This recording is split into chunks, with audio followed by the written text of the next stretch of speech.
तपस्या का विषय चल रहा है। धर्म का 8वां अंग भगवान महावीर ने तप को कहा। जैन धर्म में तप अधिक किया जाता है और इसका महत्व भी जैन धर्म ने बहुत बताया है। लेकिन जो शास्त्रों ने इसका स्वरूप बताया है वे प्रायः लोगों के जीवन में देखने में नहीं आता। मैं इसलिए विवेचन कर रहा हूँ कि हम तप अगर करते हैं और इतना कष्ट लोग उठाते हैं तो उसका यथार्थ लाभ भी आत्मा को पहुँचना चाहिए। मैं पिछले प्रवचनों में ये बता चुका हूँ, विषय कषाय को दूर करने के लिए तप किया जाता है। राग द्वेष को कम करना तप का उद्देश्य है। सद्गति प्राप्त करना और आत्मा की शुद्धि करके मोक्ष तक पहुँचना ये तप का उद्देश्य सबसे बड़ा समझा जाता है। जो तप इस उद्देश्य को पूरा करता है वो तप है। और ये तप कितने प्रकार का है भगवान महावीर ने विस्तार पूर्वक ये बताने का प्रयत्न किया।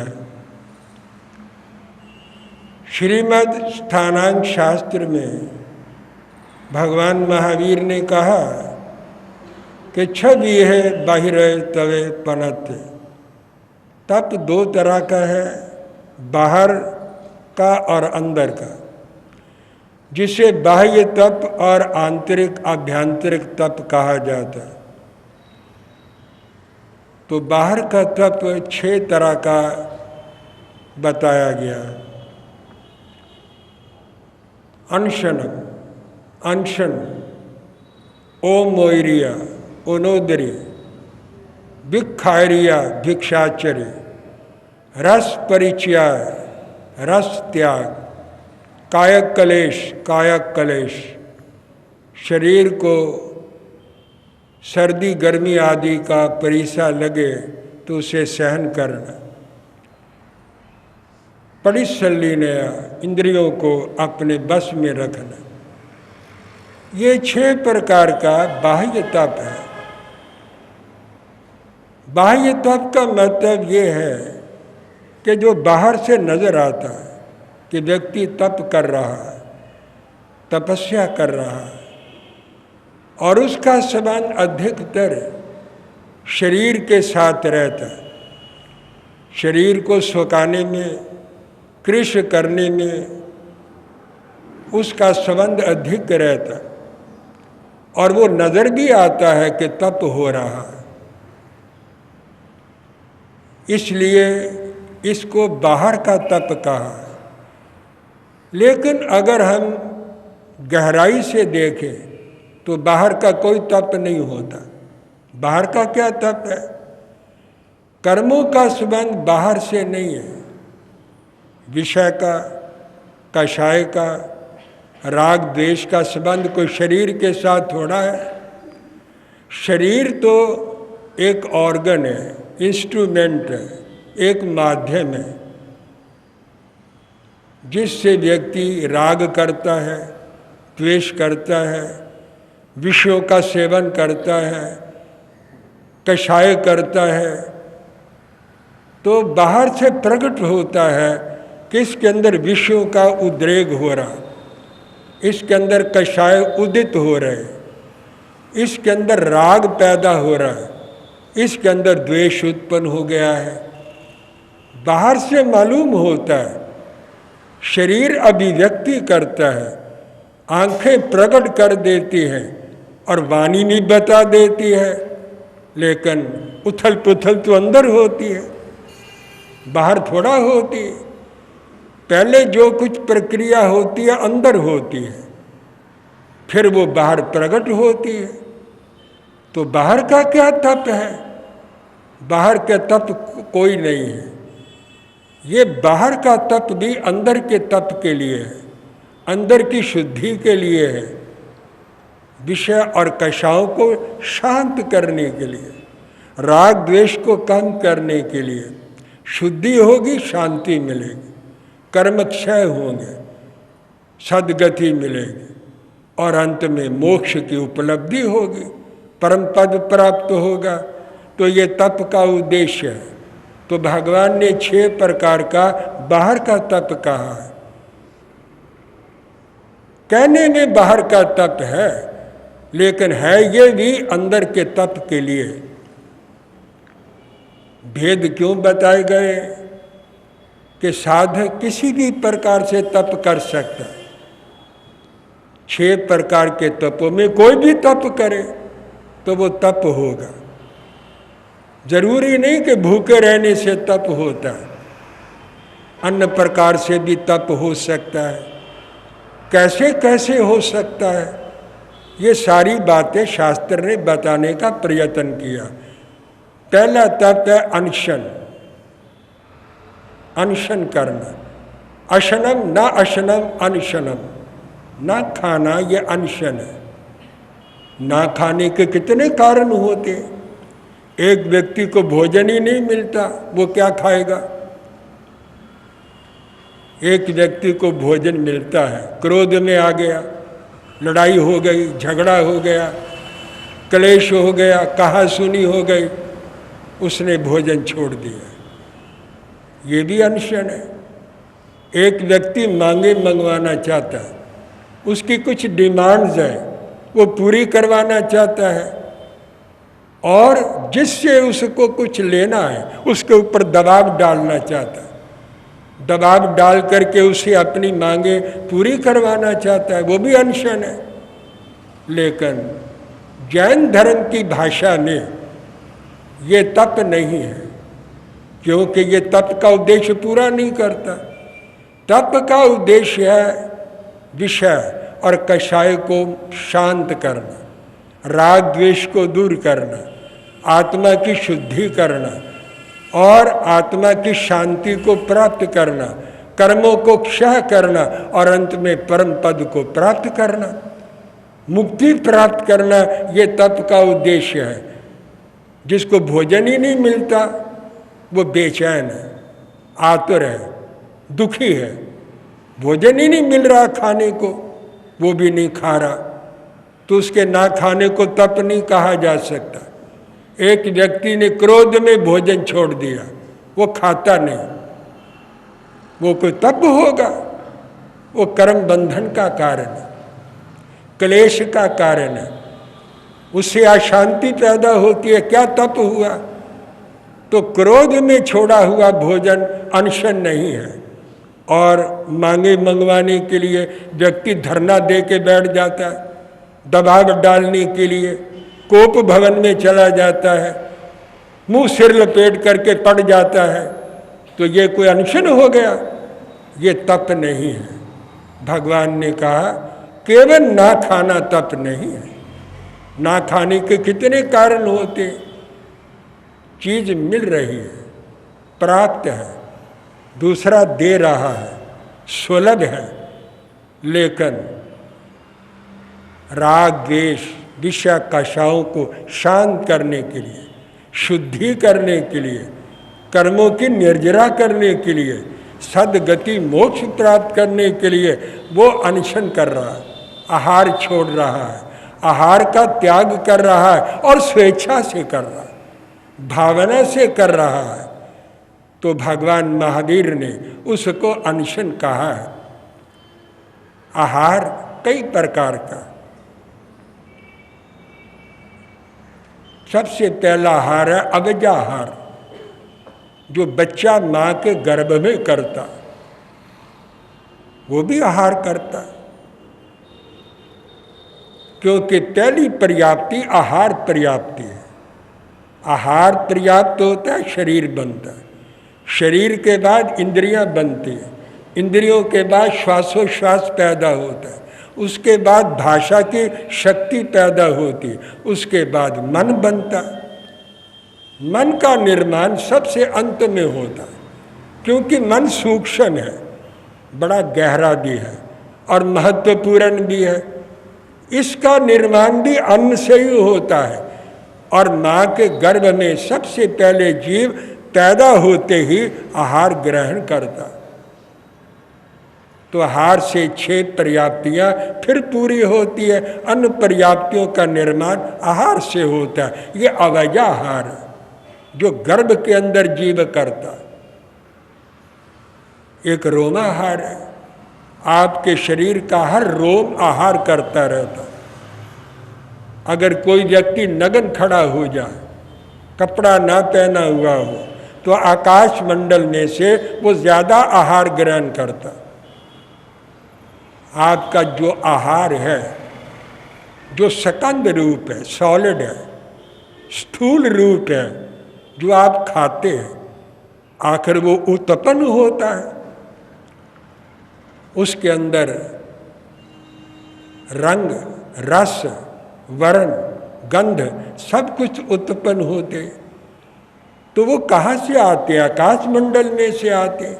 जैन धर्म ने कहा पांचों जो हमारे ये पांचों भूत हैं, अर्थात पृथ्वी, वायु और ये हवा, वनस्पति, अग्नि, ये पांचों तत्व सूक्ष्म रूप में सारे आकाश मंडल में है, जो हम देखते नहीं, केवल ही देखता है, आप नहीं देखते।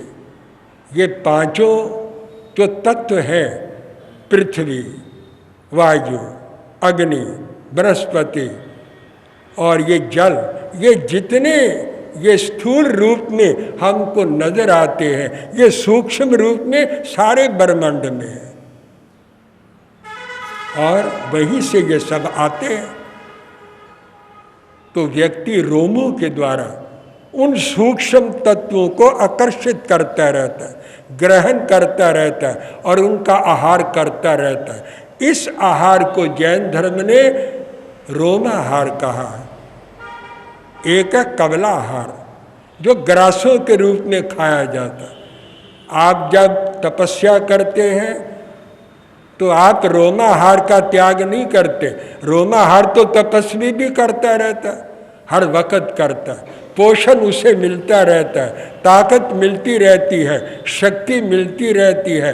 आपने कभी देखा होगा कि गर्मी के अंदर आपको जितनी प्यास लगती है, सर्दी में उतनी प्यास नहीं लगती। वर्षा ऋतु के अंदर इतनी प्यास नहीं लगती, क्योंकि जल कण आकाश मंडल में होते हैं और आपके रोम उन जल कणों को आकर्षित करके अपनी प्यास बुझा लेते हैं और काफी उसकी प्यास शांत हो जाती है। तो ये रोमाहार, आपका जो त्याग है उपवास के अंदर, वो कबलाहार का, ग्रासों के रूप में जो आहार किया जाता है वो कबलाहार कहा जाता है। ये 4 तरह का है, असनम, पानम, खायमम, सायमम। जो खाया जाए वो असन है, जो पिया जाए वो पानन है, जो मुंह को स्वादिष्ट बनाता है वो स्वाद्य है, और मिष्टान आदि जितनी मिठाइयाँ हैं ये खाद्य है। तो ये 4 प्रकार का भोजन है और ये कबलों के रूप में खाया जाता है। तो भगवान ने कहा स्वेच्छा से, आत्म शुद्धि की भावना से, कल्याण की भावना से जो अशन किया जाएगा वो त्याग में आता है। और प्रसन्न चित्त रहकर संभाव पूर्वक अपने सारे कार्य करते हुए, बिना किसी के अधीन हुए, पराधीन नहीं होना। और ये नहीं कि आराम से बैठ गए, सारे काम काज घर के छोड़ दिए और अनशन करके बैठ गए और कहा मैंने उपवास कर रखा, मैं तपस्या कर रहा हूँ, मैंने तपस्या कर रखी है, या काम भी नहीं करूँगा। अगर इस प्रकार का तप आप करते हैं तो उसके अंदर कोई लाभ नहीं। अपने कर्तव्यों को पूरा करते हुए संभाव पूर्वक, शांति पूर्वक जो तप किया जाता है उसका यथेष्ट लाभ व्यक्ति को पहुंचता है। वो पहला अनशन तप है, न खाना, तो आप चारों हारों में से पानम का भी आप आगार रख लेते, लेकिन पानम के अंदर सभी ड्रिंक्स आ जाते। जो लिक्विड है पिया जा सकता है वो पानम है। इसके अंदर हर पानम का आगार है, लेकिन शरबत है, अन्य ड्रिंक्स है, उसके अंदर और भी चीज़ें मिक्स रहती, मिली रहती। इसलिए उपवास के अंदर वो चीज़ें ली नहीं जाती, केवल पानी का आगार रखा जाता है। पानी के अंदर भी मिनरल्स हैं, उसके अंदर भी खनिज पदार्थ होते हैं, लेकिन वो स्वाभाविक है, पानी से उनको निकाला नहीं जा सकता, पृथक नहीं किया जा सकता। जो अन्य खनिज पदार्थ पानी के अंदर मिले रहते हैं वो भी शरीर को पोषण देते हैं, ताकत देते हैं, शक्ति देते हैं, बल देते हैं, लेकिन पानी में से उनको हम अलग करके हम पानी को नहीं पी सकते, लेकिन उसका आगार रहता है। लेकिन वैसे शरबत है, अन्य ड्रिंक्स हैं, कोल्ड ड्रिंक्स हैं, वो सब पानम में आते हैं। जो चीज़ पी जाती है उसका समावेश पानम में होता है, लेकिन उपवास के अंदर उसका आगार नहीं रखा जाता, क्योंकि उसके अंदर और चीज़ें मिली रहती हैं, तब जाकर के उनका निर्माण होता है। केवल पानी का एक आगार उसके अंदर व्यक्ति रख सकता है। तो ऐसा अनशन शांति देता। भगवान कृष्ण ने भी गीता में ये बात कही है, विषया विनिवर्तन्ते निराहार सदैव। आहार छोड़ने से विषय शांत हो जाते, व्यक्ति का चित्त शांत होता है, विषय अपने आप मंद पड़ जाते, कषाय मंद पड़ जाते। आप देखते हैं जब व्यक्ति खा लेता है तगड़ा हो जाता, आंखों में चमक आ जाती, फिर बोलने लग जाता, फिर उछलने कूदने लग जाता, कई प्रकार की शरारतें करने लग जाता। शेर भूखा होता है वो भी अपनी मांद के अंदर पड़ा रहता है, गाड़ के अंदर पड़ा रहता है भूखा शेर, वो गरजता नहीं है, लेकिन जब उसे कोई शिकार मिल जाता है, पेट भर जाता है, खा पी लेता है, वो भी गरजने लगता है। आहार गरजता है, आहार के अंदर ताकत है, इंद्रियों को उत्तेजित कर देता है, विषयों को उत्तेजित कर देता है।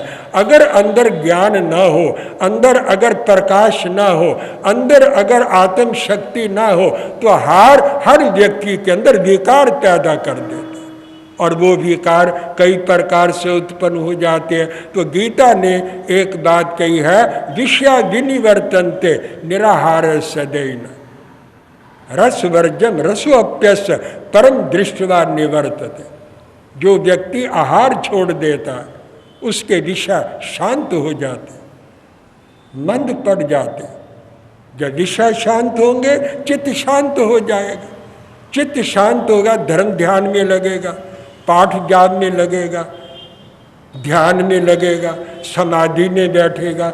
इसलिए आहार धर्म ध्यान में, ध्यान लगाने में, समाधि लगाने में ये जो तत्व है वो उसकी मदद करता है, हेल्प करता है और उसे सहयोग देता है। इसलिए पहला जो तत्व है वो है निराहार रहना। लेकिन हार हर इंद्री का होता है। कानों का हार क्या है? शब्द। आँख का आहार क्या है? रूप। नासिका का आहार क्या है? गंध। जबान का आहार क्या है? रस। और शरीर का आहार है स्पर्श। ये भी आहार है। कान को शब्द मिले तृप्ति होती, कान को रूप, आँखों को रूप मिल जाए आँखें तृप्त हो जाती, और नासिका को गंध अच्छी मिल जाए ये नासिका का आहार है, उसकी तृप्ति हो जाती है। और जब रस मिल जाता है तो ये जबान की तृप्ति होती है, भोजन मिल जाता है पेट की तृप्ति हो जाती है, किसी चीज़ को छू करके भी व्यक्ति की तृप्ति हो जाती है, क्योंकि पांचों इंद्रियों के अपने अपने आहार हैं। और जब हर इंद्रिय को आहार मिलता है इंद्रिय उत्तेजित हो जाती है और उसे अपने आप को बस में रखना मुश्किल हो जाता है। इसलिए गीता ने कहा जो व्यक्ति आहार छोड़ देता है उसके विषय शांत हो जाते हैं और धीरे धीरे वो रस के ऊपर भी अपनी विजय प्राप्त कर लेता है और उसके ऊपर विजय प्राप्त करने के लिए आत्मद्रष्टा बनने की ज़रूरत होती है। तो ये तपस्या धीरे धीरे व्यक्ति को आत्मद्रष्टा बना देती है। कैसे बनाती है, मैं कल के प्रवचन में फिर अन्य बातें आपके समक्ष रखने का प्रयत्न करूँगा। जय अहिंसा। ओम शांति।